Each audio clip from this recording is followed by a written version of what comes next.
What's up, guys? How's it going? Just a little bit late. Only a couple minutes, but we are here. Myself, the Ant-Man, as always, Anthony DiBona. Follow at DiBona NFL. But we made it.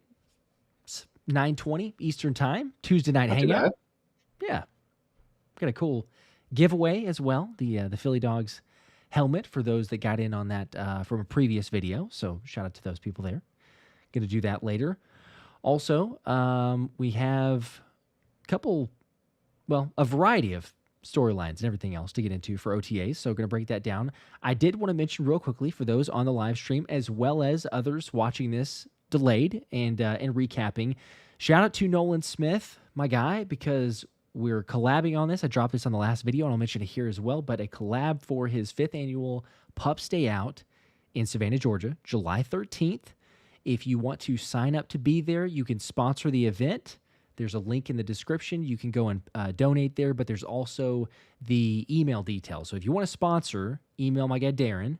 Darren will get you hooked up there. Or if you want to just donate to a tremendous cause, because Nolan Smith is one of the best, and it kind of got me emotional, like a proud big brother or whatnot, hearing his press conference, you can donate that too. So there you go. Appreciate you guys. Robert Brooks 143 says, "Let's go, Thomas." I'm not Thomas. I've gotten a few of those recently, and that's interesting, you know.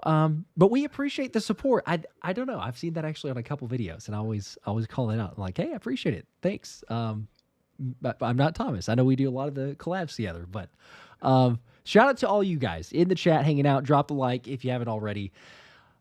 I was gonna say we were probably gonna start out with Cooper DeJean, but maybe I'm gonna shift things around here because we just mentioned Nolan Smith and the Pups Day Out. A lot of people have seen it. If you've not already, go check out the last video that I dropped, or just the press conferences from the Eagles. Listen to all of it. Nolan Smith getting emotional, talking about BG, and Brandon Graham had talked about him previously as like, okay, hey, Nolan's the guy, the torch is passed to him, you know, one of the leaders on the defensive line, certainly the edge rushers. But his tribute to BG, I mean, you could see he's kind of fighting back tears there. It means a ton to him. What did you make of that?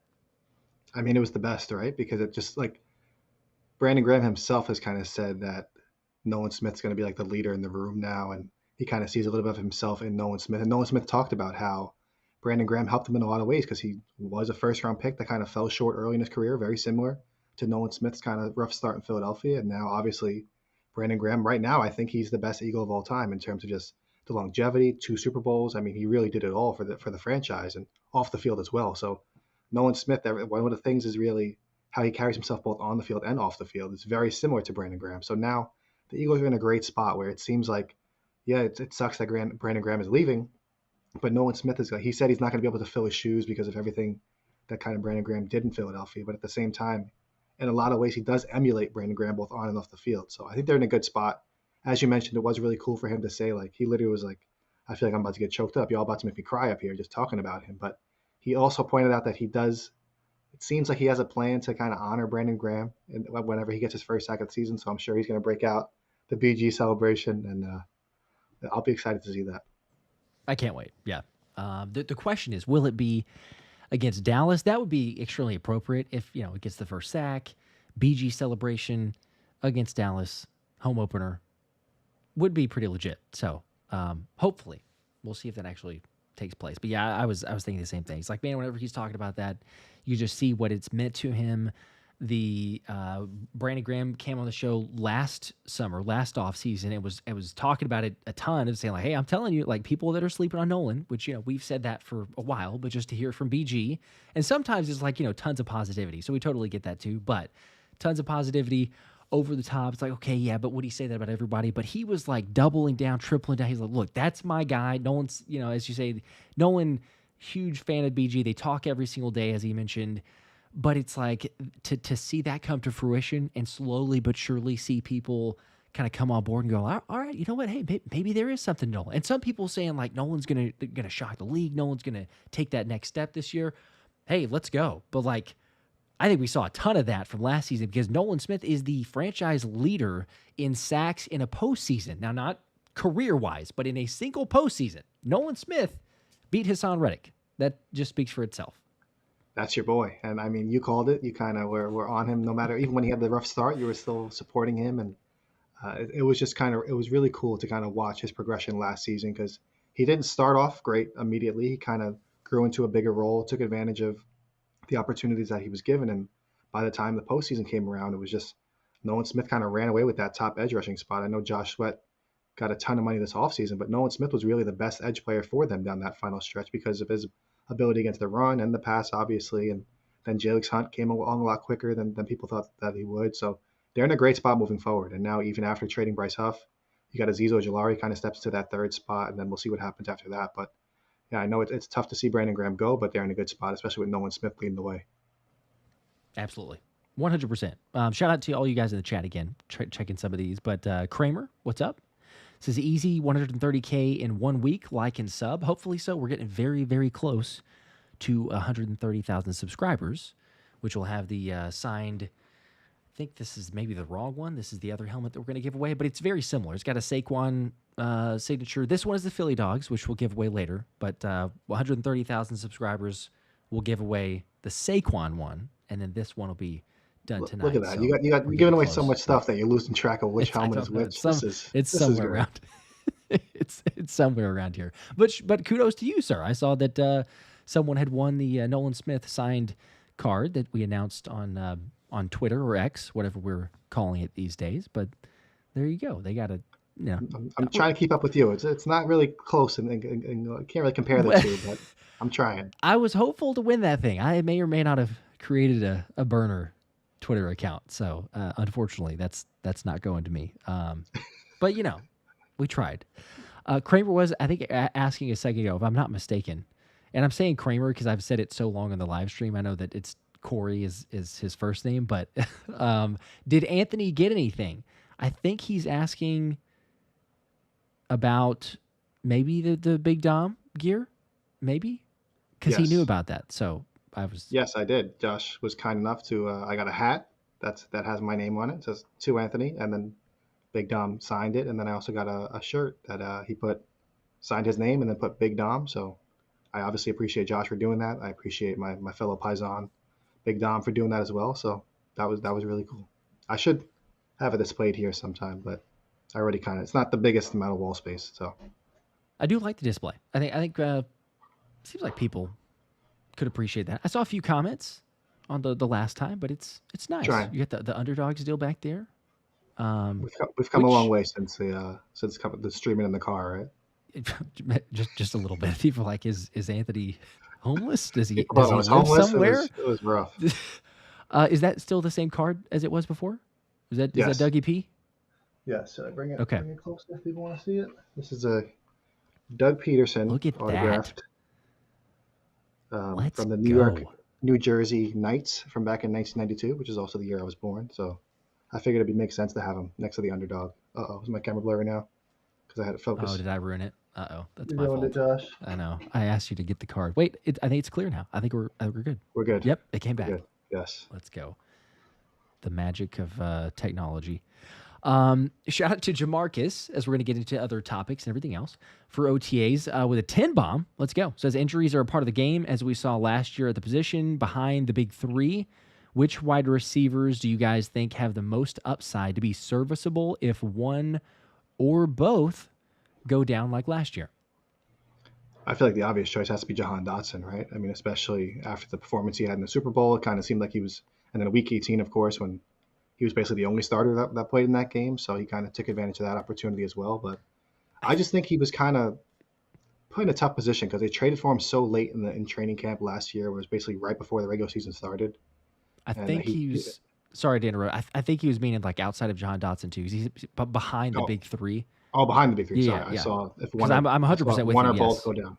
Yeah. Okay, so I mean, this might sound crazy, but especially now that he was listed as a wide receiver, I think Avery Williams is kind of a name to watch for because he hasn't played wide receiver yet. I wrote in my film study that I did for the PhillySpecialShow.com that I thought he showed a little bit of like untapped potential as a receiver when he was playing running back because they utilize him in the slot a little bit too. But Johnny Wilson, I mean, he's a great blocker, but obviously the hands are a work in progress, and I don't really see him getting much better in that category. I know he's the biggest. He's obviously huge, but just the separation skills and things like that, I don't know if you'd really be stepping up in a bigger role. I feel like Avery Williams can kind of play kind of a reception heavy role where he's getting a lot of receptions, kind of like the Britton Covey role before he got hurt, where he showed a little bit of promise and then unfortunately suffered the injury. But Avery Williams, I think, will be a name to watch for there. Playing some of his special teams highlights as well, as you were talking about him. So I do have a link in the previous video. I'll put that in here as well. I think it actually may be included. If it's not, I'll double check. It'll be in there for people watching it back. But a link to Anthony's article on Avery Williams, who was, as you mentioned, was at OTAs today, missed the previous time that the media was there. So it was a little bit interesting of like, okay, why on earth is Avery Williams, a newcomer, not there? He's on the sideline, I believe, so I still don't think that he's actually getting in reps. So maybe an injury. We have not gotten any other details, at least from what I've seen so far. I don't think it's a major red flag, but the fact that he is listed now as a wide receiver and not just a return specialist is noteworthy. So yeah, I agree. I think Avery Williams, that's a guy that you look to. I mean, other than that, Johnny Wilson was not at practice. I don't know reasons for that either. Elijah Cooks, I think, and EJ Jenkins, I believe, are the only other ones. There may be one other guy I'm forgetting, but yeah, Devontae Smith. You said that? Oh yeah, Devontae Smith. Yep, you're right. So those were the main ones. I mean, does Johnny Wilson take that next? I know that was, that was your guy, the unicorn from before they even drafted him. You're like, hey, keep an eye out for this dude at the combine. But he's been able to block at times. The hands were a little bit of an issue. He did make a couple plays, so give him that. I don't know though. Like, I'm feeling it's a really big long shot. I know this, but there's something about, because we've talked about it before, there's something about Darius Cooper's game that he's got to beat out a lot of other guys, and I totally understand that. But I'm just saying, it was BJ Hayes, or is it BJ Hayes? BJ Mays? Mays. Yes, thank you. That he burned, so that's not, like an upper echelon cornerback in terms of no offense, in terms of the Eagles roster, but he still beat his guy. He's made a couple plays. I think with his stature too, and the fact that, yes, it's not the greatest competition, but maybe if he were to get there, but it's all over the place, because we've talked about, like, is Aniyah Smith going to make the roster? Could he make a bigger impact? Will he get cut? You go back and forth at all these 50-man roster projections, and half say yes, half say no. Does Johnny Wilson make it? Who's that other guy? Terrace Marshall is another one, right? Like, okay, there's a signing. Does he amount to anything? Who knows? But it's a totally fair question, Jamarcus. I think you're onto something there, because it's like, look, here's the three, and then outside of that, yes, Avery Williams. I think that's naturally the fourth, but I don't know. Somebody's going to have to show up. Now, the hope is that we really never have to see them do too much, but injuries have played a factor in the past, so I guess we'll have to see who rises to the top there and takes that fifth spot, because I assume that it would be someone that they end up taking in the roster. But who's to say which guy actually comes over? I don't know.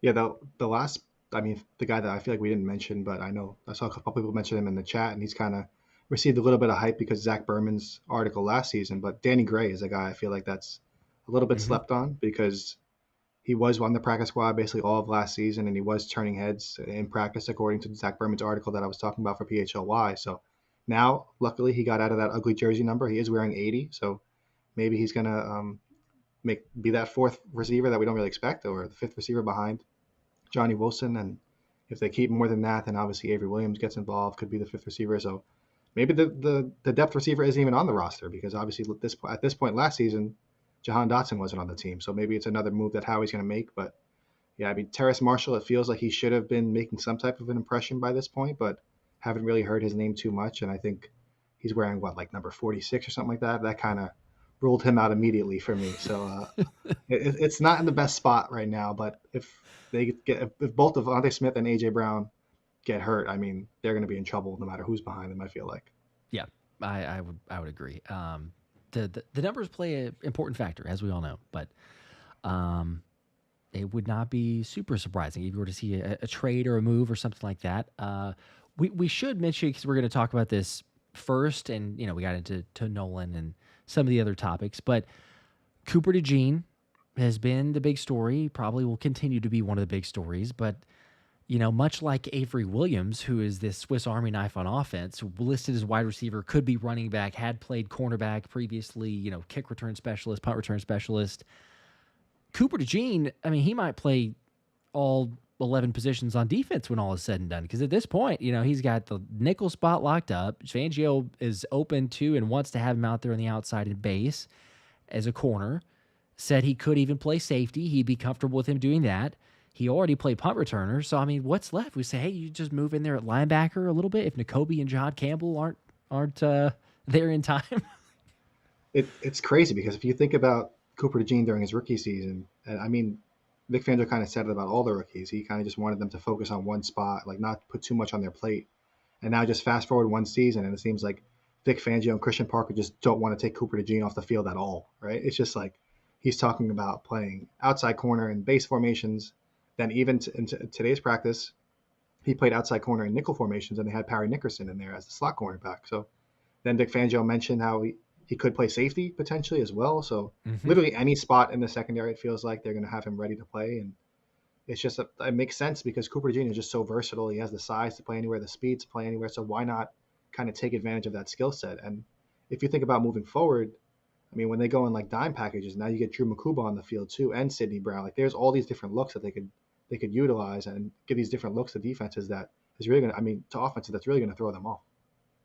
Yeah, I'm looking at DeJean. They replay the clip from OTAs, but the punch out drill, working on the takeaways that the defense has. Obviously, ball security very important. But yeah, it's like, and I think we saw it a little bit in the Exciting Mike's podcast with Reed Blankenship and Cooper DeJean, where they are talking about that too. And kind of getting his praise, or Reed giving Coop his praise of like, yeah, the dude just is not afraid to ask questions in meetings. He asks the right questions. He's always inquisitive. He's the knowledge, the football IQ. Like we've seen it, but it's just kind of taking it to that next level now with year two, combined with Christian Parker, who we'll get to, I'm sure, Kelee Ringo in a second as well. But watching film with him and how does he improve? How does he take his game to the next level?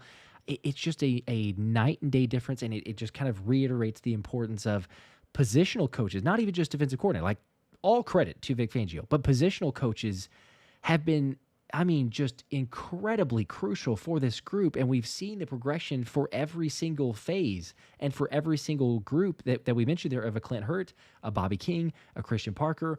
You go down the line and they the players, yes, they're the ones making plays. They're the ones developing. Absolutely. Don't take anything away from that.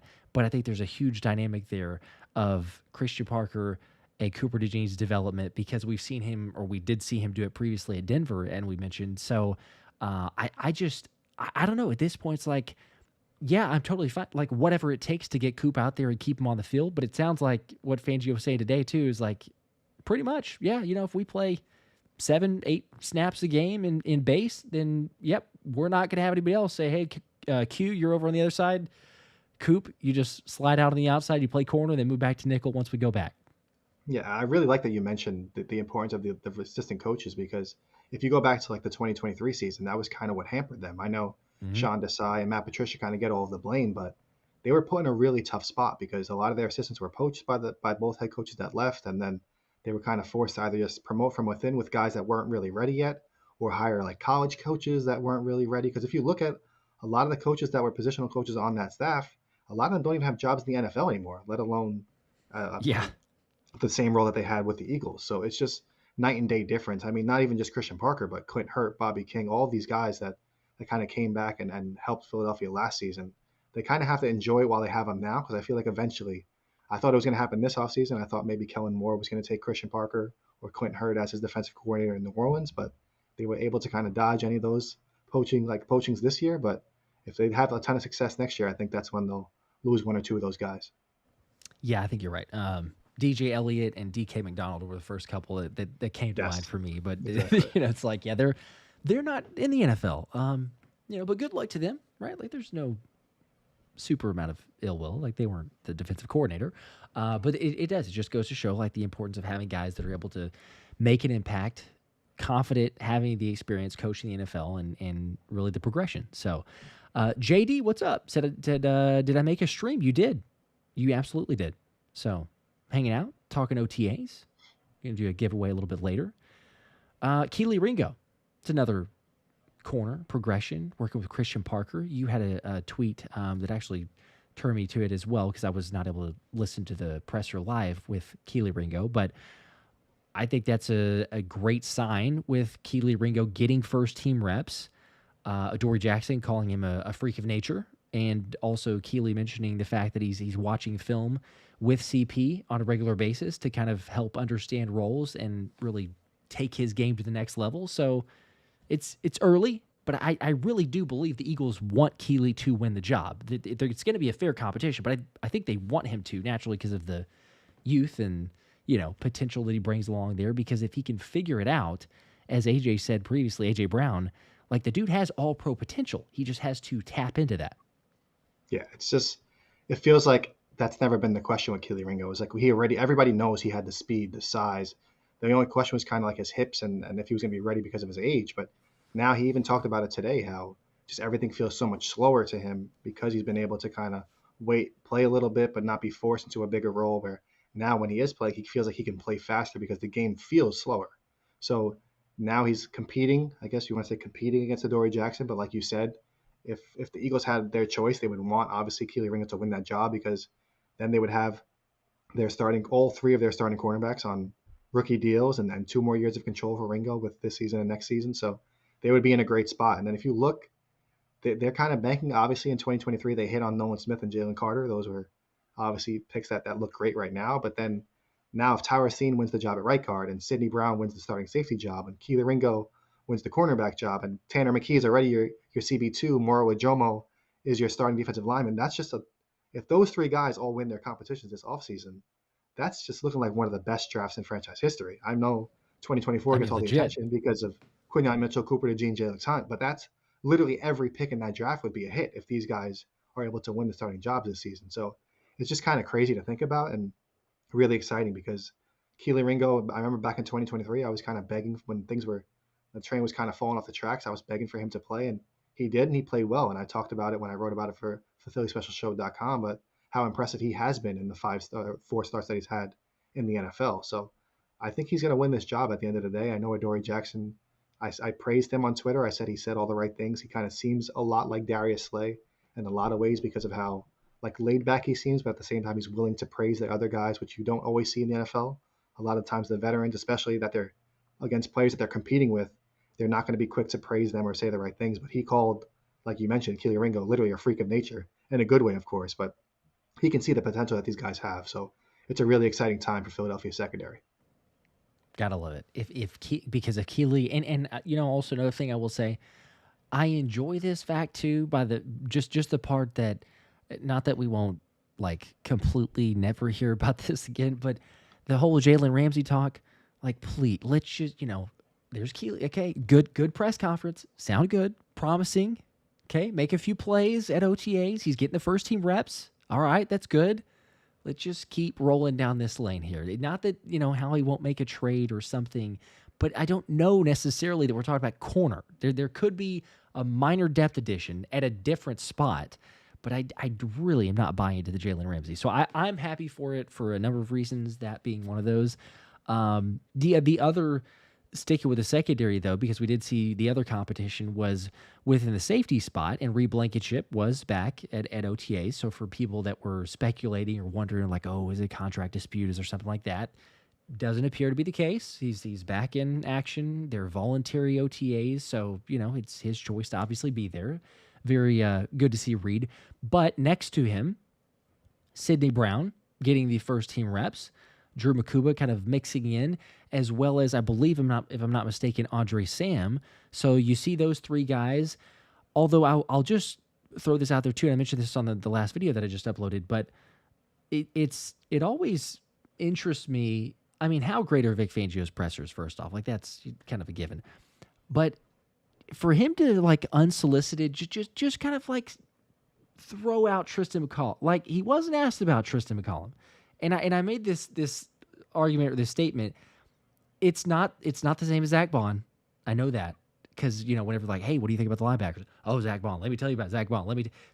That was a different from last year because we're oh, Zach Bond may be legit the starter here. Like that's where we started to get turn towards that side of saying, okay, maybe they got something going.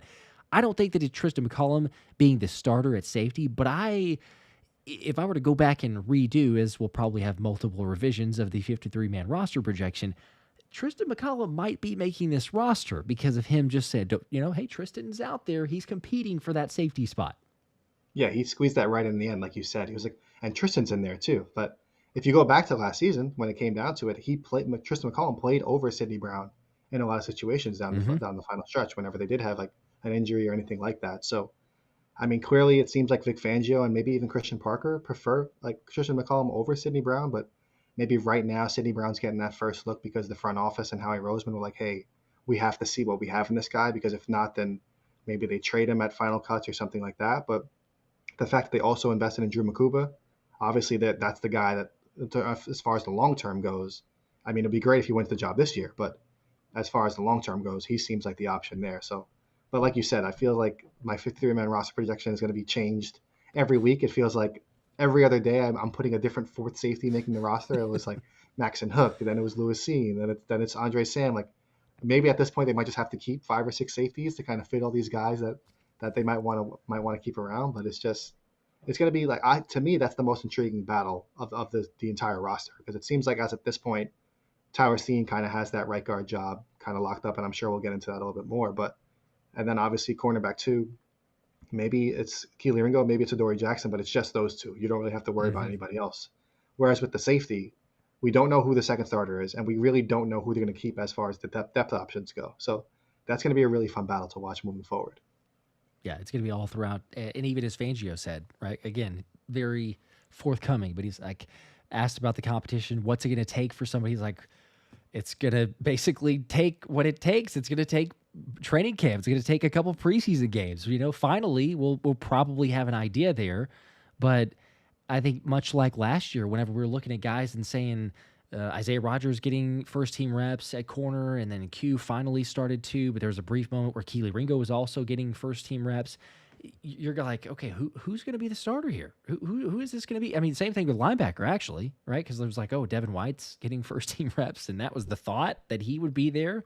And then Nakobe Dean seemed to be like a lot of second-team and third-team reps. So myself included, I was like, yeah, it doesn't appear to be the case. And then, he slowly worked his way. So I feel like it'll be very similar. Don't necessarily, I personally am trying to tell myself or remind myself of this, like when training camp gets here, just because so-and-so, like name your safety, just because Sidney Brown, just because whoever is out there first does not necessarily mean that they are the front runner. It could just be like, well, Vic's going to try it today. And we've seen different things happen. So, I'm right there with you. I'm looking forward to that. Want to see the progression that they have. I'm also very curious to see Jeremiah Trotter Jr. because it feels incredibly likely, especially based on Fangio's comments from the presser earlier today, that Jeremiah Trotter Jr. is going to be the starter on day one. Yeah, and it sucks in a way, because obviously you got that encouraging kind of quote from Nakobe Dean on the side, and obviously the reports initially for Jihaad Campbell were like he might even be ready for OTAs, and now Vic Fangio kind of dropped the bomb earlier today where he said like maybe not even till mid-August, or not even a definite timeline there. So it's unfortunate, but at the same time, I really liked what Jeremiah Trotter Jr. said when he was just like how he's been able to kind of work on his plan and how he kind of acts as a professional, which is maybe some people think it's a little bit funny because his dad was literally a professional linebacker for years and years and years. But at the same time, it's just because my dad did something doesn't mean I know how to do exactly what he did. You kind of have to learn and take your bumps and bruises along the way yourself. So the fact that he kind of was able to play a little bit down the stretch in week 18 and in garbage time in certain games helps, because now, like you said, he might be thrusted into action where he is the week 1 starter next to Zach Bond. And I think he showed some promising flashes last season, and now it's just time to build on that. And I'm really excited because it seems like his mindset is in the right spot. Yeah, he kind of came in, it felt like, even the rookie year, and I'm totally with you. Like the routine, you start figuring things out. I think Jalyx Hunt echoed some similar vibes from last week whenever he gave his press conference. But it's like, yeah, you didn't really have an idea. You're a rookie trying to go in here, learn from everybody else, but that professionalism was, I think, there from day one. As obviously he's got some good pedigree. So I think sometimes either it's the recency bias, or it's like, oh, I don't know, because when Trot was drafted, the hype was through the roof. I mean, it was almost like, oh, it's going to be like Trot and whoever else, and then finally it was like, okay, Zach Bond's solidifying himself, so it's going to be Zach Bond and Trotter Jr. And it wasn't a totally foregone conclusion that Nakobe Dean was going to take the job until, I mean, what, the final preseason game, maybe if not that even. It's like, oh, hey, Brazil. Oh, Devin White's not traveling. Nakobe Dean's start. So it was a lot of other differences. But yeah, the fact that we are a year later, you go back, you watch some of the film in the limited snaps, but some of the film from Trot. I'm excited. I'm anticipating it because regardless, Nakobe Dean's in his contract year. We've talked about that before. Depends on what happens there, but it feels, if he plays like crazy, then he's probably getting a contract somewhere else. If he doesn't, then do you offer him a team friendly, or see if he'll take a team friendly contract and gamble on that, or you just move on and say, hey, you know what, Trot is the linebacker of the future because he's got more years to go, obviously, within that, and you have Zach Bond there. So it could be interesting. And then that's not even to throw in or not to bring up Smael Mondon yet, So there's a couple guys definitely in the works, and they're going to certainly get all the reps, and I guess then some, for the guys being out in the Nakobe Dean, unfortunately, and John Campbell. It's crazy to think about, because if you just look at 5-10 years ago, we've been saying how terrible the situation was at linebacker and cornerback in Philadelphia for so long, right? And now it's just like they have too much talent at both spots, where it's like you don't know which guys are going to start, you don't know who's going to make the roster, and it's like such a luxury spot that they're in now. So it's kind of crazy to think about, and I don't want to see anybody complaining about it, because for decades it felt like they were struggling at both spots, and now they've kind of found long-term solutions in both of them. So it's a great spot for them to be in, but you kind of put things in perspective too, because if you look back at this time last season, like you mentioned, that you thought it was going to be Devin White starting at linebacker, or you thought it was going to be Isaiah Rodgers on the outside, or this person at this spot. And then by the time, it literally took up until the final week of training camp for some of those roster battles to kind of shake out. So it's fun to talk about everything now, but so much is going to change over the next 3 months or so. Yeah, I mean, could you imagine though? Because if you think about this, like there's Trot, he's going out there with Zach Bond, but could you imagine if he plays really well, and who knows, when Jihaad Campbell is able to get on the field, as you alluded to or mentioned earlier, the August comment from Fangio of like, yeah, maybe we'll see if he can get on the practice field and actually, like full on get the reps and the team drills in August. So that, who knows if that's okay? Is it 4 weeks into the season that he's getting back out there? They're going to try to put him in there as a starter or some like hybrid backup spot, but it gives Trotter Jr. plenty of time. So if he takes it and runs, it's fascinating to me. Like you said, it's the depth that we have not been accustomed to, but now, like, you could literally be looking at go, yeah, we've got a first round pick of Jihaad Campbell and Trotter Jr. who's playing really well. So and Zach Bond, obviously, with the all pro. Who do you go with? Do you try to, get all three on the field at once? Like you have some mismatches there that you could go with, but it's just a really good luxury to have. But it is, I guess, worth noting, because I've seen some comments or people wondering, Jihaad Campbell will not be an edge at the moment. Will not be an edge. Fangio made that clear. He's starting out at inside linebacker. That's where we got him. And then I thought it was kind of hilarious too that somebody asked, what would it take for an edge? And he was like, well, he'd have to get some reps there, but he's inside right now. That's where we got him. Well, I think it just comes down to, with inside linebacker, there's just almost more technique involved in terms of like being able to read things and react and know where people are going to be, because you're dropping back in coverage a lot more often, and you got to kind of take on different types of blocks and different types of offensive linemen, where on the edge, you can kind of just stick somebody out there. You see so many times where it's just like these guys get picked in the top 10 or 15 that really don't have any type of like pass rush skills, but they're just freakishly athletic or super fast, and they're kind of just winning off athleticism, and they don't really know what they're doing yet, right? So it's just like Jihaad Campbell has kind of already done that at Alabama. He was able to win on the edge against Will Campbell and some other guys in the SEC, but in the NFL, he's going to have to learn to play inside linebacker just from a mental standpoint, knowing what's coming, how to diagnose things. And we kind of saw Nakobe Dean take it kind of slow to start his career as well, right? There were some times where he missed a tackle here and there, or plugged the wrong gap and the run went to the opposite way, or it was a play action and he didn't read it. So that's just going to come with time. And it seems like right now, Vic Fangio is focused on Jihaad Campbell, like you said, working at inside linebacker, before doing anything on the edge. Yep. No need to, bombard him with crazy amounts of, info or work in multiple positions, anything like that. So shout out to Aiden with a 5. Appreciate that. Says, love the addition of Anthony. Also, Josh, my daughter says hi. Hello. How's it going? Appreciate you tuning in. I got a laughing emoji after that. And also, I think that's a Go Birds symbol. So, Go Birds. Yeah, Anthony's been fantastic as always, but we've talked about this on the previous recording and everything else. But the PhillySpecialShow.com, all the content, written articles, rundowns of Eagles OTAs, the Madden curse. We kind of talked about this offline. Are you, because some people, get all worked up about this. The Madden curse, are you like worried about that by any means? Saquon being on the cover?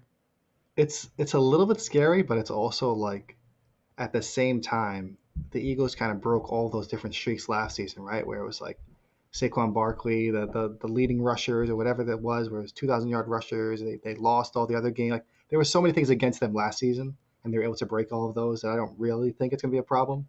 But it is interesting to look at. And in the article on the PhillySpecialShow.com, I kind of went over the last 10 cover athletes, and granted, one of those was John Madden himself, RIP. But a lot of those guys, 2 of them, I believe, won the Super Bowl after being on the cover.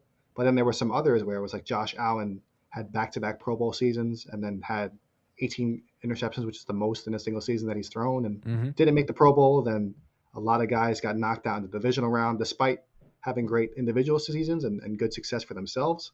The teams kind of fell short quite often. So I don't think it's the end of the world. I think it's a really cool honor, especially after the NFL tried to ban the tush push and kind of take the shine away from the Eagles, and now they're literally on the cover of the sport's biggest game. So that's kind of funny to kind of rub in the face of Roger Goodell. But yeah, I mean, the Eagles aren't going anywhere. I think Saquon Barkley is still going to be really good.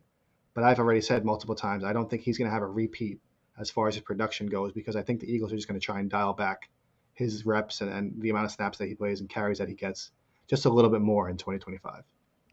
That's fair. I'm in total, I don't expect the exact same numbers. I will say that Saquon kind of fumbled. I don't know if this was like totally his choice, but kind of fumbled. I feel like the cheesesteak place that if you're going to, I get that it's like an iconic spot. So it probably makes for ease of, it's a cool advertisement. Let's just say that, right? Like at Geno's, it's a cool advertisement. It's got plenty of billboard space for Madden and the Saquon comment, all. But if you're going to pick a cheesesteak place, I know this is going to create an argument from some people, but the vast majority, I feel like, are in agreement on this one. Like, you don't go to Geno's. Really? I mean, maybe that's why they went there, because there wasn't going to be too much of a crowd. And but I mean, honestly, it just comes down to like, that's true. I think like the aesthetic of it, where it's just like on that corner, like that little triangle kind of thing. You can get good shots for like advertisements and social media posts and things like that. So they already have a ton of like neon lights and signage already. So they were kind of able to just swap out certain things and throw Saquon on top of the cheesesteak that was already there. So it worked out. I thought it was kind of a cool promotion. And I don't know if they were planning on announcing it right away, because it seemed like a Philadelphia photographer took a picture of it and then John Clark shared it. And then all of a sudden Madden officially announced it. So it seemed like maybe they were going to shoot that first and then like announce it maybe a little bit later. But I guess they were kind of got leaked a little bit earlier and they kind of rushed it out. So, I mean, it's like I said, it's cool. And we can be in agreement that I don't think Geno's is the best. I think I still stand by the fact that John's Roast Pork is the best. You haven't been there yet. I got to try it. Unfortunately, but I would have John's Roast Pork number 1 and Angelo's number 2. But yeah, I don't think Geno's is in that conversation.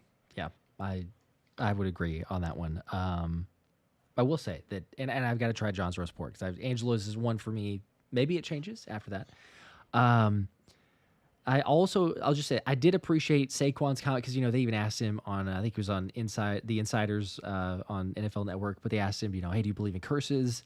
What do you think about that? And he's like, no. He's like, I believe in God. So he's confident. He was like, I've never turned this thing down. It's just being on the game, something that he dreamed about. But yeah, I mean, all the graphics, everything else, jumping over the cheesesteak, that's cool. Madden 26, I mean, come on. It was like a foregone conclusion. You have the season that Saquon did. You win the Super Bowl. Your number is 26, Madden 26. It's just, yeah, that was always going to happen. So congrats to him. I'm not buying this whole curse thing. I know some people are a little superstitious, but I think we're going to be all right. JD with a 2. Thank you for that. Very much appreciated. Probably going to probably spend for the Philly Dogs helmet, by the way, in like, I don't know, maybe another 10 minutes or so. So just heads up for people. That'll be on one of the previous videos where I had people comment there. So good luck to those. But maybe 10 minutes or so. Speaking of the Philly Dogs, Jordan Davis, dude's looking good. Every single year, we do say Jordan Davis is in the best shape of his life. But once again, he is in the best shape of his life, apparently.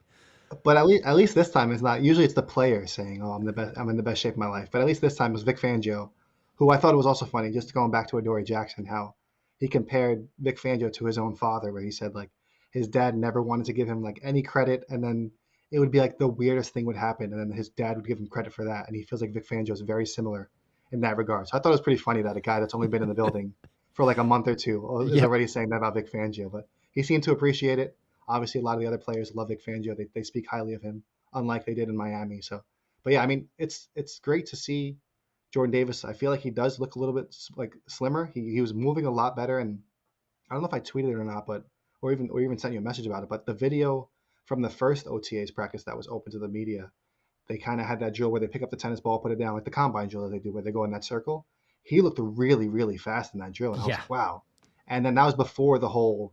I started going on the Peloton bike and I dropped the weight and things like that. But now, obviously, today they elaborate a little bit more on that. Jordan Davis didn't have like an official press conference, but it seems like reporters caught him outside and spoke to him. So, yeah, I mean, they picked up the 5th-year option. He said now he almost feels obligated, which is a little bit weird, but he said he almost feels like obligated to kind of repay them for picking up that option. So I still think they should sign him to an extension before he kind of has, because I think he is going to have, as far as sack production goes, I could see him getting like 4 or 5 sacks, which would be a big number for him and kind of turning that corner there. So I'm really excited to see Jordan Davis this year coming up. That looks like a different JD. I found the clip. I was trying to get to it there. But yeah, that's a little quicker. It's always hard to tell. You know, like a super short 3-second clip. But I just, the bend, the quickness, the acceleration, as anybody could attest, I think, I don't know 100%, but I believe if you've ridden the Peloton and you do it correctly, it could help. I mean, it seemed to for Jordan Davis. You know, you were sharing the stats on that for pressures and everything there. If he started to implement that later in the season, all right, whatever works, quite honest. I don't care. What, you know, Peloton, Pilates, CrossFit, go just run, like whatever. It worked. So we spoke about this before we started recording, and I'm going to tweet it eventually, but everybody in the chat is going to get a little bit of an early look. Well, but here we go. Let's go. Jordan Davis spoke about how it seemed like at midseason is what he was saying, is when he kind of got addicted to the Peloton and kind of started riding the bike like crazy, and I guess maybe helped him kind of get a little bit more in shape, drop some weight. So I did a little bit of digging. So Jordan Davis in the first, I kind of just split the season down the middle. So the first 10 games, so through week 11, considering they had the bye week early, Jordan Davis had 6 total pressures in his 134 pass rushing snaps, which is a pressure rate of just 4.4%, which is not impressive at all. You really want that closer to double digits, even more than that. But at a nose tackle, if you can get to like 8-9% or more, that's relatively promising. So then, sure enough, the final 11 games of the season through the Super Bowl, he had 9 total pressures, but in only 95 pass rushing snaps, which was 9.4% pressure rate. So he more than doubled his pressure rate. Maybe it had something to do with the Peloton, maybe it didn't, but it is awfully interesting to say that he said himself that it was at around midseason, and then if you look at the numbers, his pressure rate was significantly better after that. So in closing, Jordan Davis needs to invest in Peloton and just keep going. Yep. Just have the membership, keep it going. It actually was cool because whenever we did the NovaCare visit, they walked us through the weight room and they had a lot of different the bikes there. And they said they do have the memberships, which, you know, is like, of course, like, why wouldn't you? But turns out that Jeff Stoutland, you may not necessarily want to challenge Stout to a Peloton ride. Apparently, he crushes it. So I don't know if it's like JD and Stout going up against each other, but you know, little competition's never a bad thing. Keep JD just some extra sessions, you know, little 20, 30-minute Peloton ride. I'm all for it. Those numbers speak for, I mean, more than doubled with the pressure rates as you just shared there. So keep it up for this year. If it turns JD into, I mean, like what, 4 or 5 sacks in a, like that'd be phenomenal. That'd be incredible for JD. So yes, please, certainly with the option. But one more note on Jeff Stoutland. Now that you brought him up, I was at the Eagles Autism Challenge a couple of weeks ago, and he was participating in the walk part of it, the 5Ks run/walk, and then Mm-hmm. there was at one point where we rounded that first corner, and I was kind of step for step with Jeff Stoutland. He was with his family, so nobody was really bothering him too much. And then I feel like I turned, maybe I was recording some stuff on my phone or whatever, and the next thing you know, I don't see him at all. And then I get maybe another mile further, and he's already walking back in the other direction with his family. So I don't know if he just took off or maybe he jumped in a golf cart or something, but Jeff Stoutland was out there moving. He can move now. Look out. Shout out to Jamar, by the way. I missed this a second ago. Member for 10 months. What's up, man? Said position battle, safety or cornerback. Which do you like more? But we did kind of, I think, answer that in a roundabout way, obviously viewing the safety spot and what that looks like. But Jamar, I missed you just for the immediate shout out, but we were talking about safety. So there's that one there. Was there another? I'm trying to think. Was there? We kind of covered the defensive battles. Is there anybody else that we were discussing? I mean, Bryce Huff. That's kind of, worked its way out. He passed the physical. Thank God. He can move on to San Francisco. I guess maybe this briefly. Antoine Powell-Ryland should help your guy. Hi. Yep. Bryce Huff being gone. It's a good news. Yeah. I mean, now it seems like, because it seems like a lot of people don't even know if Joshua Uche is definitely going to make the final roster or not. So if you look at, say, Jalyx Hunt, Nolan Smith, and Azeez Ojulari as like the only locks in a way, right? That's like the top 3. And then you have Joshua Uche, Antoine Powell-Ryland, Patrick Johnson, O'Shane Mathis, like these other guys that they have as well. If they do keep 5 or 6 guys that they had last season, I feel like how do you not keep a guy like Antoine Powell-Ryland, who in a way he kind of has a little bit of like a similar build to Bryce Huff, where he's a little bit of a shorter, more stout rusher, but just the pass rushing skills that he showed in college and the production that he had in college, I just don't know how you don't keep that guy in the final roster just to develop. So, yeah, I mean, that was my first takeaway when they did trade Bryce Huff, because on my final roster projection, on my first roster projection, I had Bryce Huff making the roster, and it was kind of tough because I didn't really want to let go of Antoine Powell-Ryland. I ended up keeping an extra rusher just to keep him around, whereas now it seems like the Eagles, if they want to keep him around, they don't have to go super heavy on the edge. So they're in a good spot, and I hope my guy APR sticks around in Philadelphia. Keep an eye out. Anthony's got him. You've been on, as you said, for quite a while, before the draft even. So I can appreciate that.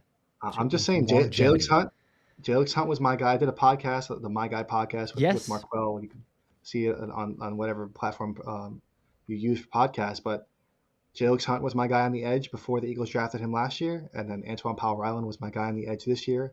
And obviously the Eagles drafted him. So maybe the Eagles just need to hire me to evaluate edge rushers, because clearly we're in line in a certain way. But I also thought Bryce Huff was going to work out. So we saw how that went. You didn't have to say that. You just let that one slide. But I do like it though, because I remember we even recorded before. I can't remember if it was before the draft, but it was or before the combine, but it was certainly before the draft. And you had again brought up Jalyx Hunt. I think after going on with Marquell of saying like, just look out now, because and I'm like, Houston Christian. What, like, who is this? And so yeah, it's just like, okay. And once they selected him, I was one of the few, or at least in the minority of like people like, who is it?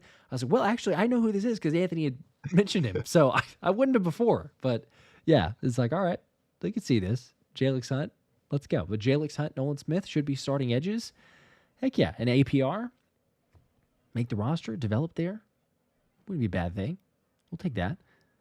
Such a young room on the edge. It's just so exciting because so many different skill sets and sizes and different attributes they bring to the table, that it's going to be really fun to kind of see that room develop throughout the season. Who knows? Maybe they make a move that they add somebody that we don't expect, or make a trade or claim somebody at the final cuts. But right now, I just really like the way that room is structured. And normally you would be nervous that you don't kind of have that veteran voice in the room, right? But like a guy like Nolan Smith, who already got the praise from Brandon Graham, it feels like he has that veteran mentor, like leadership character already, despite only going into his 3rd season.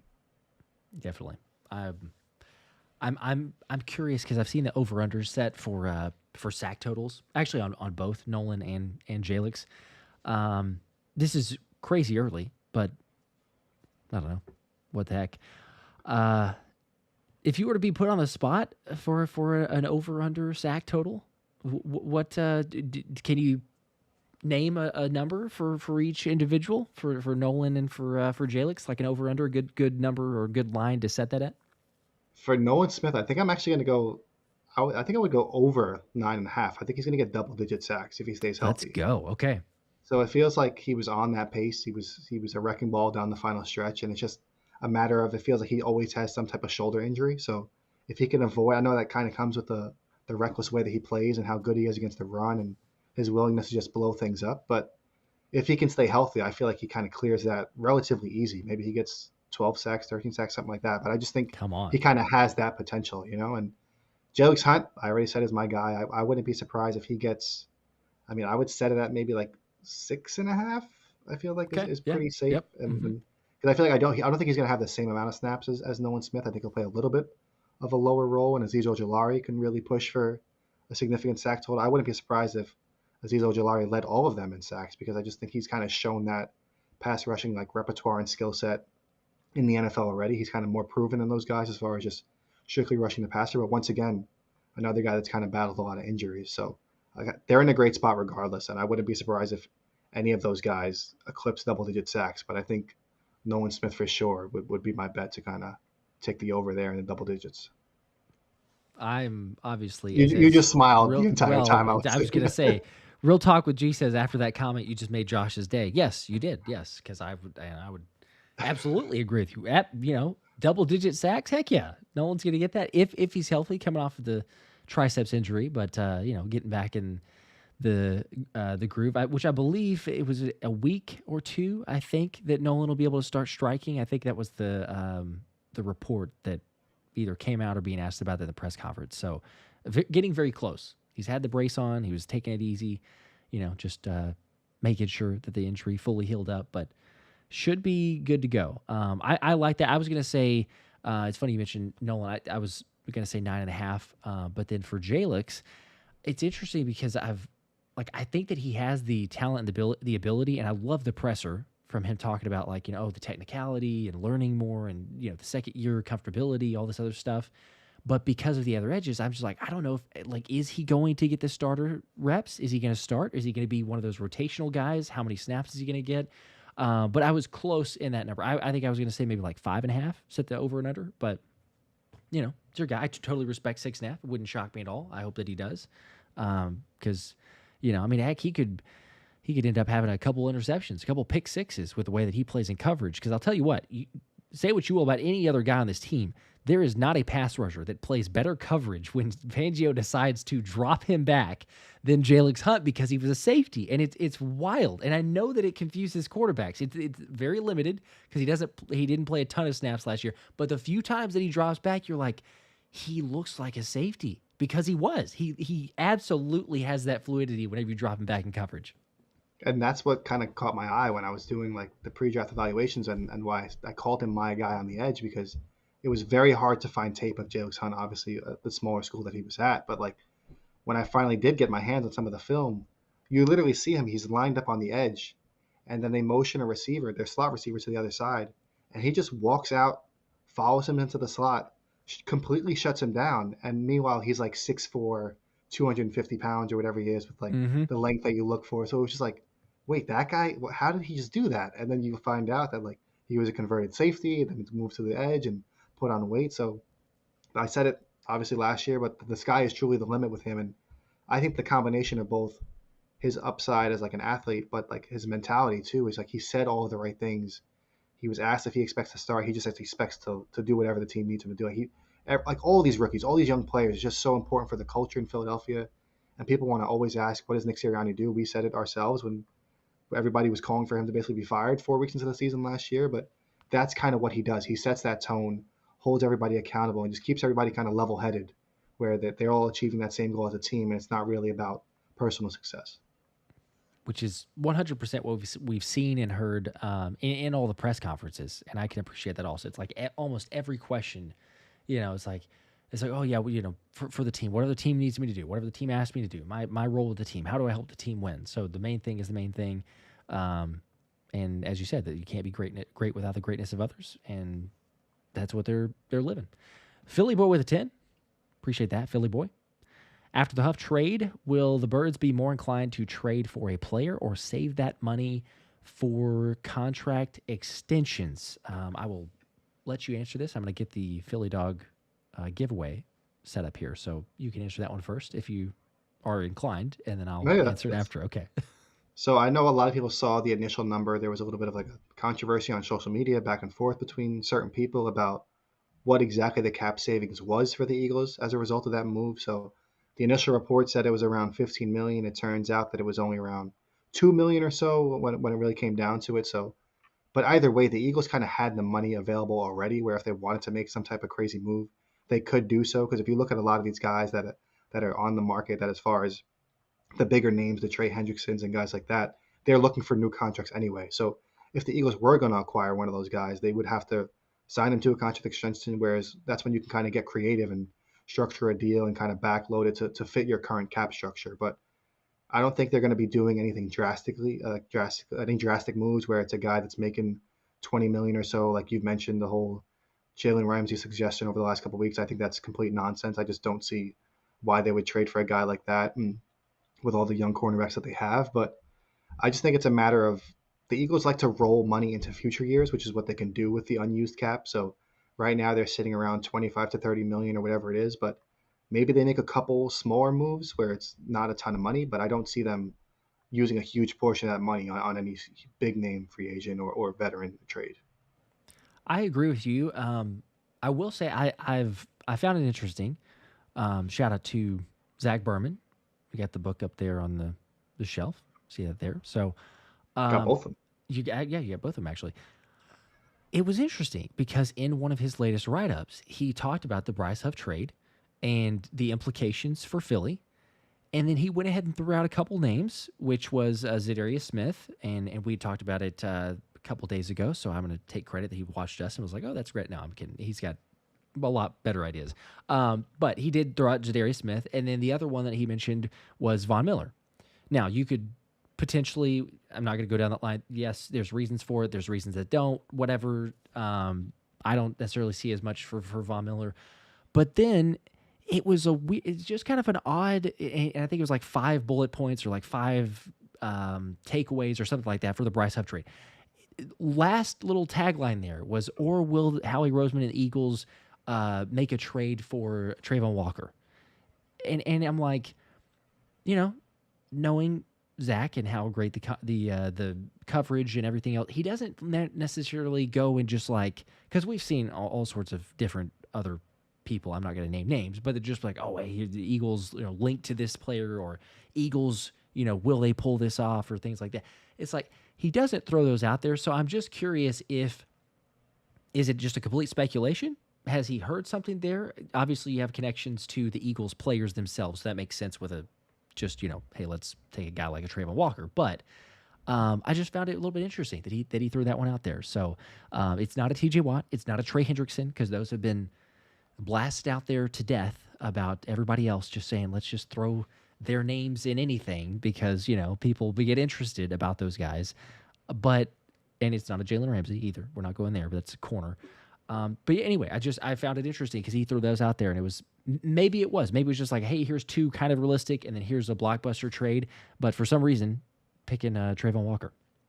Yeah, I mean, I've learned over the years that whenever either Jimmy Kempski or Zach Berman, I think those are my 2 favorite Eagles beat writers, and whenever either one of them says anything, because they're not the type to kind of just throw stuff out there. Whenever they say they are either hearing something or just randomly throwing a name out there, I've learned to really pay attention when they speak. And I don't think it necessarily means that they're definitely going to trade for Walker, but at the same time, it's a name that has been linked to the Eagles for a little bit, obviously because of those Georgia connections that you mentioned, but it also fits kind of the profile that Howie Roseman would target. Because if you look at the Jahan Dotson trade, it was kind of a failed first-round pick, and Walker obviously has had back-to-back double-digit sack seasons. He's a different type of player, but they had to pay Josh Hines Allen, the former regime did, and Now they have a new regime there, new head coach, GM pairing.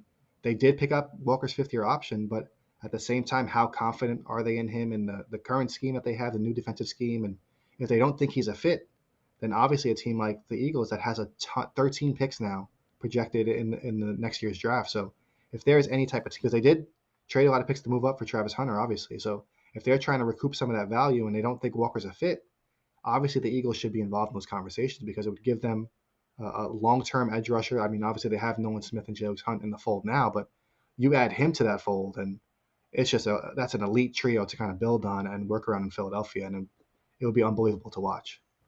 Could you imagine? Just add it, you need another Philly dog. So it makes a ton of sense there. I wouldn't be opposed. But yeah, there is capital.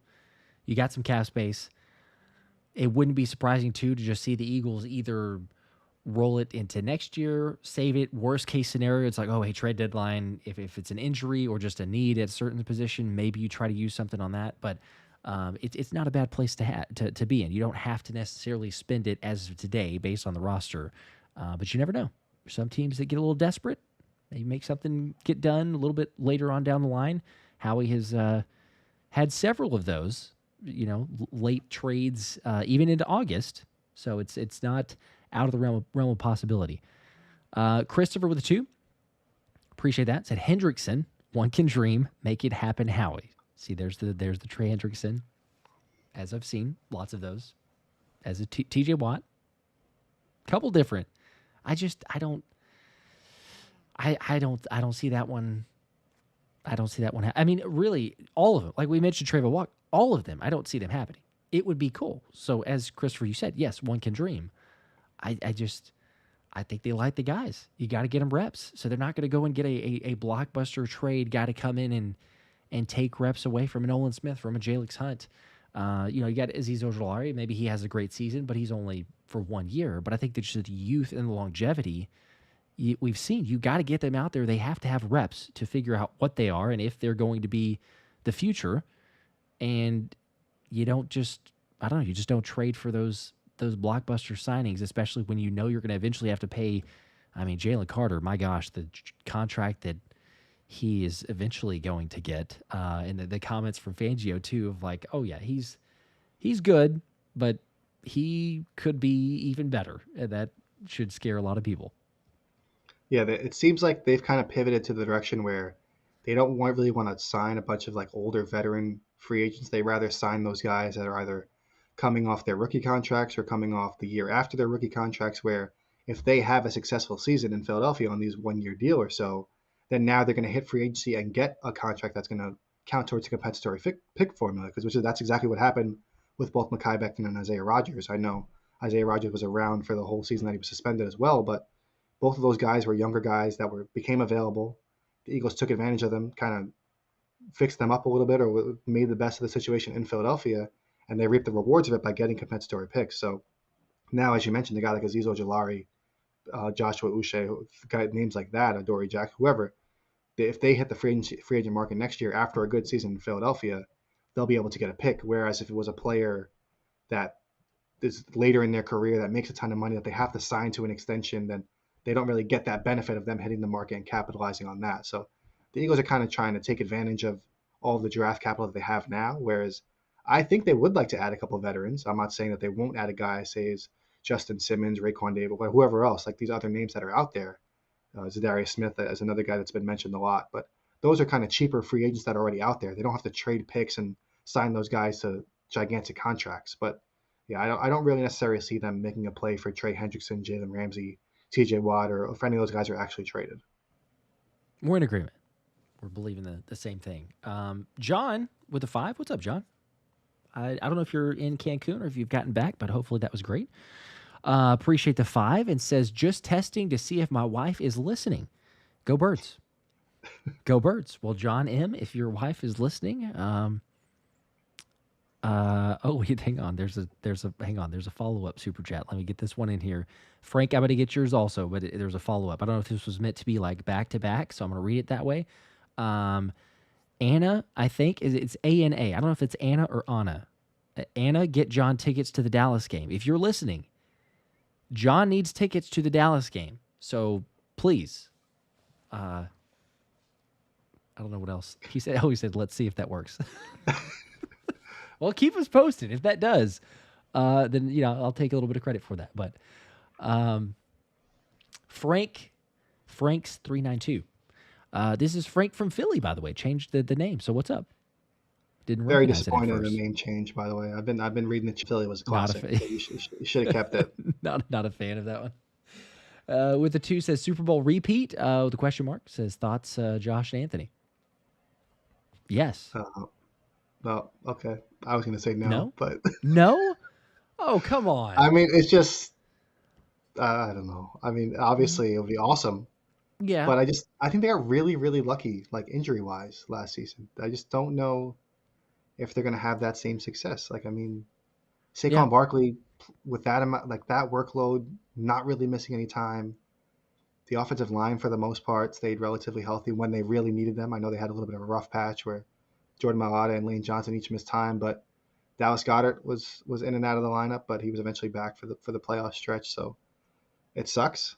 Obviously, it would be great if they just went 20-0 and won Super Bowl again, but I just have to be a little bit realistic and kind of. I know nobody wants to hear that, but I No, don't think they they're gonna do don't. it. No, they don't. Absolutely not. Really? How far? Like, and this is a crazy early projection, but like, how far? Do you have any thoughts on who represents the NFC then? If it's not Philly, if you don't, that's okay. If it's just like a thought of like, oh, I don't see us, repeating because it's difficult. That's fine. I'm putting you on the spot, but I'm just curious. Like, if you thought it. People are saying audio issues. I don't know if it's me or you. I hear you fine. I hear you fine too, but it says audio is cutting out. So maybe somebody says, yeah, it didn't like what you were saying, so it just probably my own Wi-Fi stop. is like, nope, don't want to hear you anymore. I can hear you perfectly fine. I think it's. I'm not saying they're gonna have a terrible season. I'm just saying I had them going 12-5 in my projections. I don't know who's gonna win the NFC, but I just think, like I said, I think they're gonna have a little bit more injuries than they dealt with last season, and so be it. I mean, unfortunate. Sorry. That's fair.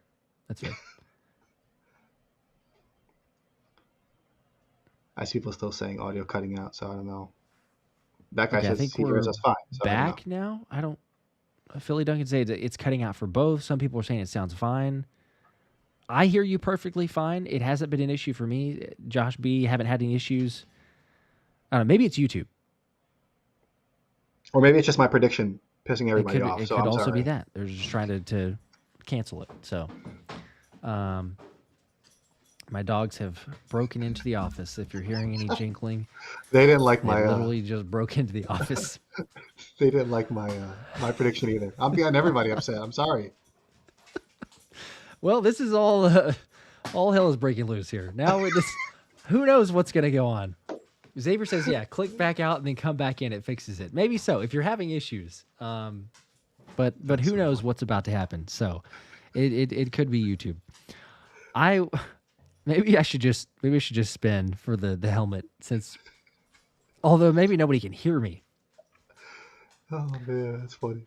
We'll give it a shot, because I did mention it was going to be earlier, and it's taken a little bit longer. So, let's do this. I'm going to spin for the helmet, the Philly Dogs signed helmet. It's got Nolan Smith, Nakobe Dean, Jordan Davis. Unfortunately, Jalen Carter was not feeling too great after those. I think the box drill had him a little winded, and he was not able to attend.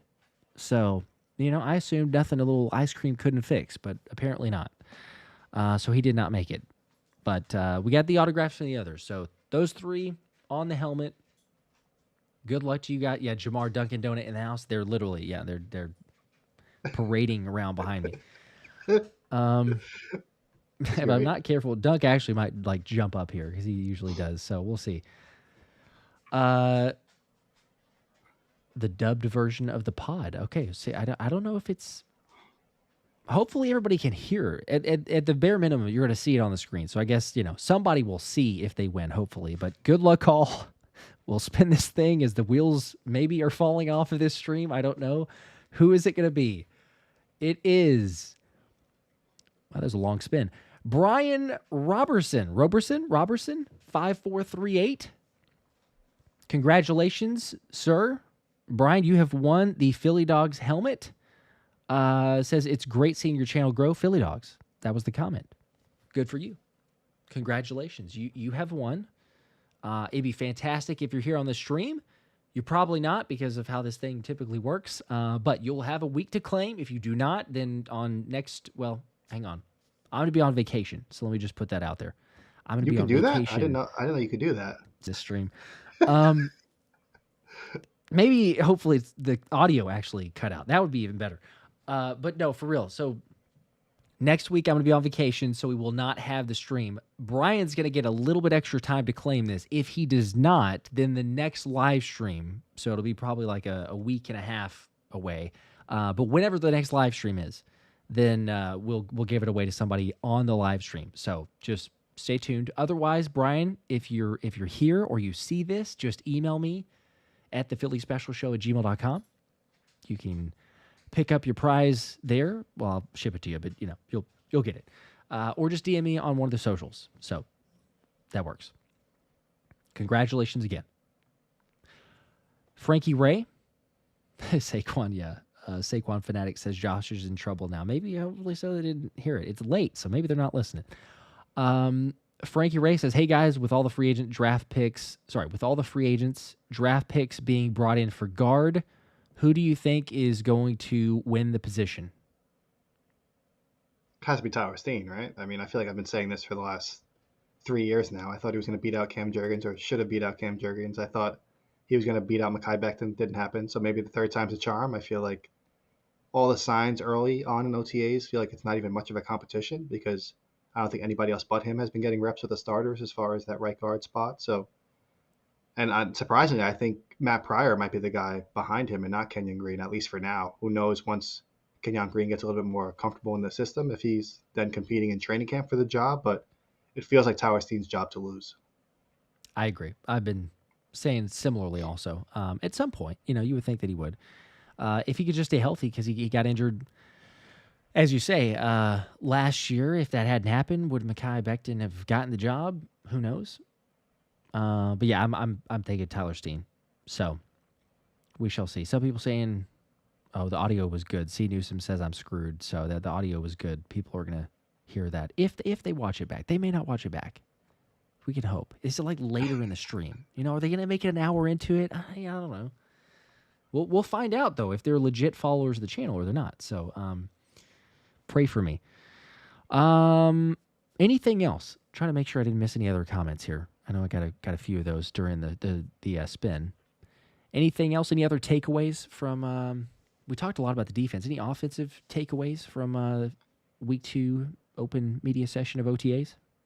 Well, we talked about a little bit about the Avery Williams finally being listed at a position that's not return specialist. So he's a wide receiver now, but we really don't have to spend too much time on that. The only other thing I would mention is it kind of feels like there's been a lack of talk about like the tight end depth, because I thought we would be hearing more about Harrison Bryant or Kylan Granson at this point, but really haven't seen them mentioned by anybody at all. So Dallas Goedert, Grant Calcaterra seem to be like the top two, but I thought Harrison Bryant would have a bigger role or at least be making some noise, but maybe we'll be seeing more of that in training camp. But it's kind of been, like you said, pretty quiet on offense. It's kind of a well-oiled machine that Jalen Hurts is not a ball basically isn't touching the ground when he's throwing it, and obviously the running back room is kind of stacked as well. So it's a good situation there. Maybe the Devontae Smith absence is something that might worry some people, but he's uploading 25-minute videos of his training sessions and seems to be doing just fine. So if he's not here for mandatory minicamp or in training camp, then I'll be concerned, but it seems like he's doing just fine. He's getting in the work. That is absolutely for sure. If you're watching the videos, I mean, heck, we know a lot about Smitty to begin with, so I don't think that people are like, oh, why is he not here for the team? It's as you say, it's voluntary. He doesn't have to be here. I trust his work ethic. He's been doing it for a while. Smitty shows up. We could trust him. All reliable. But yeah, it will be interesting. Kyle Pitts was out of to wrap up here as we're getting probably close. Yes. Probably close to wrapping up. But Kyle Pitts was not at Atlanta's OTAs because he has a strained muscle in his foot, I believe was a report. Well, hey now, injury. we should not make fun of this. Actually, I couldn't help it. It was immediately like the Michael Scott clip of him and the George Foreman grill. I'm like, oh yeah, really? The foot injury that you have? The really difficult foot injury that you're dealing with. Because of these random things that the teams make up, if they're like, well, maybe we could trade him. We don't need him to be injured. So I don't know. It would be surprising, but it wouldn't be totally out of left field like, wow, didn't see this one coming at all. If Howie Roseman said, hey, you know what, I do. I like Kyle Pitts. I see it as a potential in the future somehow because they don't have a tight end of the future locked up by any means. And maybe they see that for this offense, but just something to keep an eye on. Still at this moment, nothing official, no sort of rumors, nothing at all besides the fact that he is apparently available and Atlanta would take him or look to get rid of him for like a day 2 pick. I don't know if that's realistic. Yeah, did you see the clip of, I think it was Atlanta's OC talking about Kyle Pitts, and it was just like the least inspiring quote ever. He was basically just like, yeah, he's got work to do, got to learn stuff. Like, for a guy that's been in the league for as long as he has, that's not what you want to hear a coach saying. And maybe that kind of ruins the market for him, and now they're really trying not to ruin the market by not like risking injury if he hits the practice field, and they're eventually going to trade him. But I mean, Howie Roseman went to Florida. He loves his Florida Gators. He said that when he called, I think it was Nolan Smith, I believe, on the draft call. That he was like, how much it pains me to draft all these Georgia guys. But Kyle Pitts, obviously from Philadelphia as well, so ties to the area. And we've seen the Eagles kind of bring in guys that were local to the area. So you kind of checked on, obviously, tight end is a position that they don't really have a long-term kind of player for. I know Kyle Pitts isn't under contract for long, but he would be, believe the youngest tight end on the team and give you some upside that way. So he was a great player a couple of years ago. He hasn't been like inconsistent usage here and there, but you put him in Philadelphia, it's easily the best offense that he's been on, the most talented offense, and the best situation that he's been in. So can't really judge him while he's in Atlanta. I think it would be a great move and kind of an upside swing for the Eagles to take. I see a lot of people saying that he can't block and they want no part of him, but I think you could do a lot worse than Kyle Pitts at tight end. I would, yeah. There's a lot. There's several options that you could do worse. And I would be curious, right, with this offense, the way that Kevin Patullo talks about it, and putting the players in best position to make plays.